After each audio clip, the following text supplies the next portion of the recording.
Assalamualaikum warahmatullahi wabarakatuh. Saudara sekalian, berjumpa lagi dalam Ansar Akil Channel. Pada kesempatan ini kita akan membahas mengenai skill komunikasi. Saudara sekalian, untuk lebih sukses dalam hidup ini atau lebih sukses dalam bidang pekerjaan Anda atau dalam bidang rumah tangga atau dalam bidang sosial, maka kita perlu meningkatkan skill atau kemampuan komunikasi.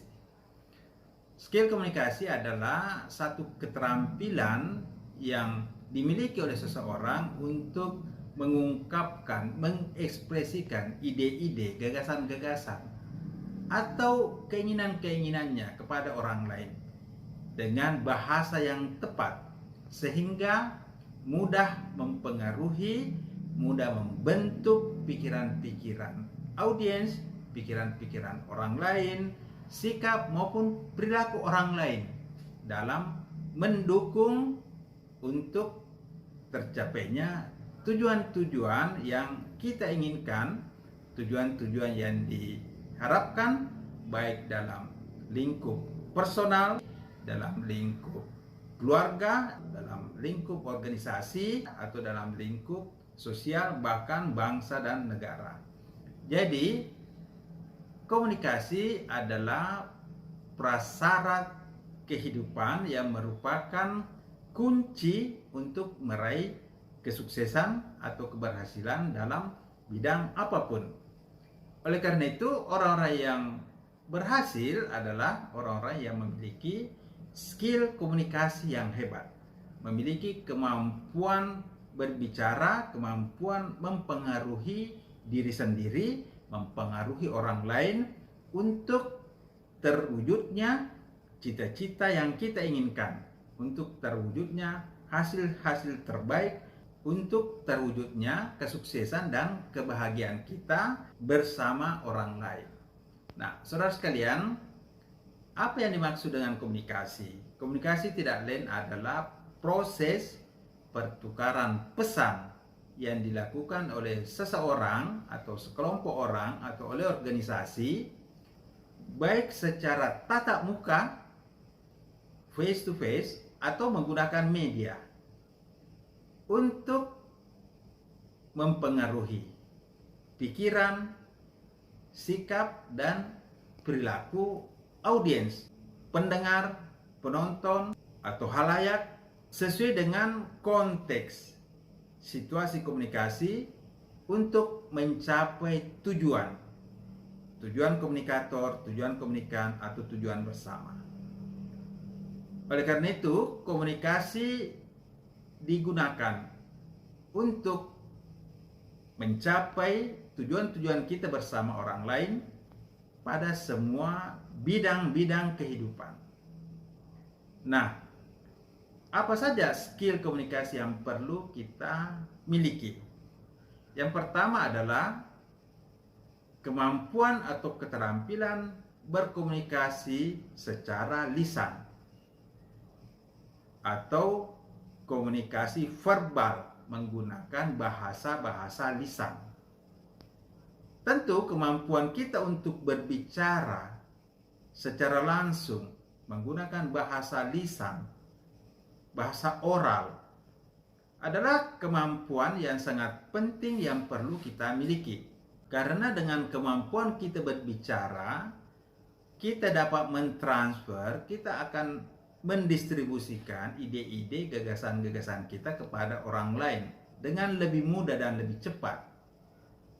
Karena dengan bahasa kita bisa langsung mengirimkan pesan kita untuk diterima oleh mata, diterima oleh pendengaran, kemudian masuk ke dalam pikiran, masuk ke dalam jiwa, ke dalam emosi, kemudian membentuk perilaku. Jadi gunakanlah tata cara berbicara yang baik, tata cara berbicara yang benar, yang meyakinkan, sehingga orang-orang yang menjadi mitra komunikasi kita akan mudah mengikuti apa yang kita inginkan. Dengan demikian, komunikasi lisan atau bahasa verbal menggunakan oral, menggunakan lisan. Ini sangat penting untuk kita miliki. Yang kedua adalah komunikasi tulisan. Komunikasi menggunakan teks.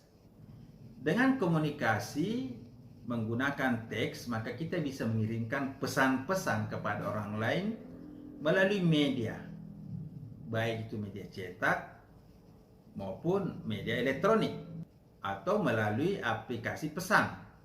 Ya, kita bisa menulis artikel, kita bisa menulis surat, kita bisa menulis pesan-pesan di WA, kita bisa menulis pesan melalui email yang akan dibaca oleh mitra kita, oleh partner bisnis kita, oleh teman kita, atau orang-orang yang ingin kita pengaruhi. Dengan demikian, menguasai bahasa tulisan itu juga penting sekali, supaya ide-ide yang kita miliki bisa diekspresikan melalui bahasa-bahasa teks atau tulisan.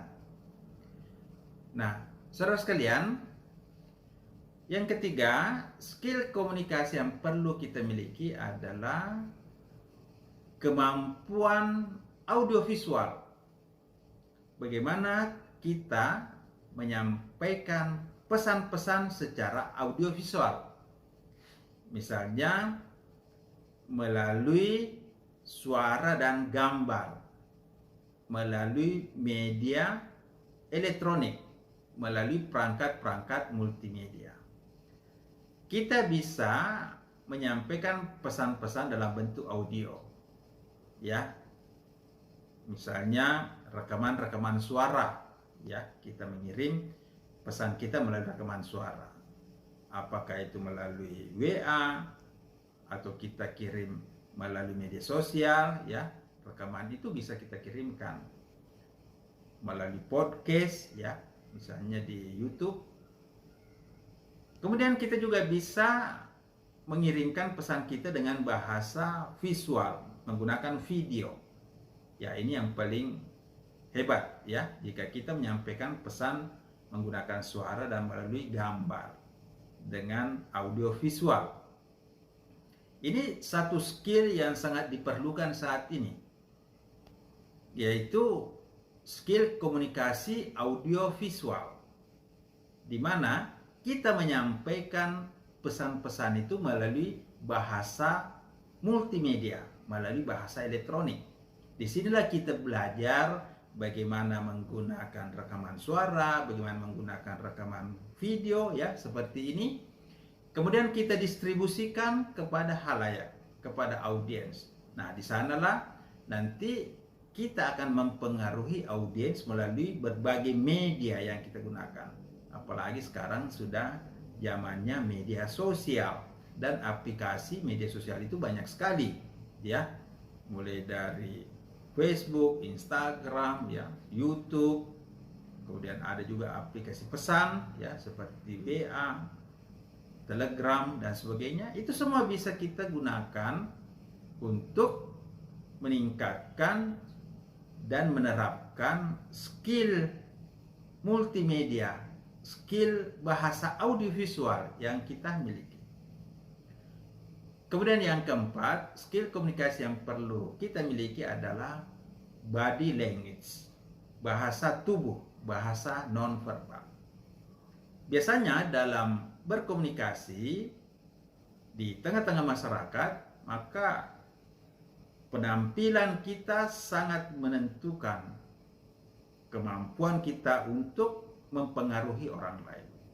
Misalnya baju yang kita kenakan, ya, harus rapi, bersih, ya, ditambah dengan parfum supaya harum, ya, rambut disisir rapi, ya, kemudian pakai pakaian-pakaian yang memang menarik, ya, meskipun tidak harus mahal, tidak harus mewah, tapi kita mendahulukan memakai pakaian yang bersih, ya, yang menyenangkan, yang sopan, ya, menutup aurat, itu penting sekali.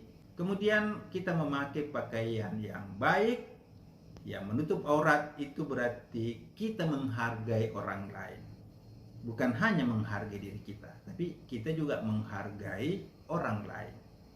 Nah, saudara sekalian, bahasa tubuh ini perlu kita jaga, mulai dari pandangan mata kita yang menyenangkan, kemudian yang optimis, raut wajah kita yang menampilkan wajah yang menyenangkan, ya, senyum kita, cara kita berdiri, cara kita duduk, ya, supaya mencerminkan optimisme, mencerminkan satu pikiran-pikiran masa depan yang baik. Ini semua harus kita tunjukkan melalui bahasa-bahasa nonverbal. Karena orang secara refleks akan menilai jika bahasa verbal kita kurang mendukung untuk tercapainya suatu peningkatan. Misalnya ditampilkan loyo, ya, cemberut, kemudian kata-katanya juga kata-kata negatif, ya. Nah, tentu saja orang akan menghindar dan menilai bahwa orang itu tidak bisa menjadi sebuah partner yang prospektif. Ya, orang-orang yang lagi menjalin satu hubungan yang prospek, ya tentu mengharapkan pikiran-pikiran positif, ya, memiliki semangat, memiliki keteladanan, memiliki kesopanan, ya tentu itu diinginkan oleh orang-orang yang akan menjalin satu hubungan di masa depan. Nah, saudara sekalian, inilah 4 skill komunikasi yang perlu kita miliki. Yang pertama, kemampuan berbicara, mengekspresikan pikiran kita dengan bahasa lisan. Kemudian yang kedua, kemampuan menulis, mengekspresikan keinginan-keinginan, pikiran-pikiran kita, ide-ide kita dengan bahasa tulisan, bahasa teks. Kemudian yang ketiga, kemampuan kita mengekspresikan ide-ide, gagasan-gagasan kita dengan bahasa audiovisual melalui perangkat-perangkat multimedia.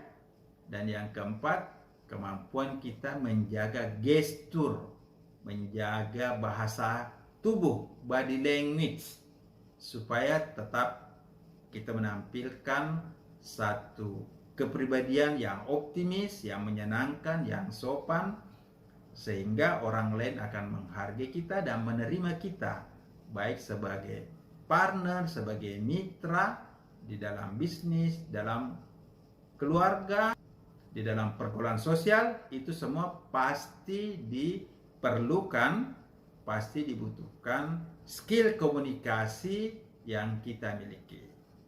Demikian, semoga bermanfaat. Wassalamualaikum warahmatullahi wabarakatuh.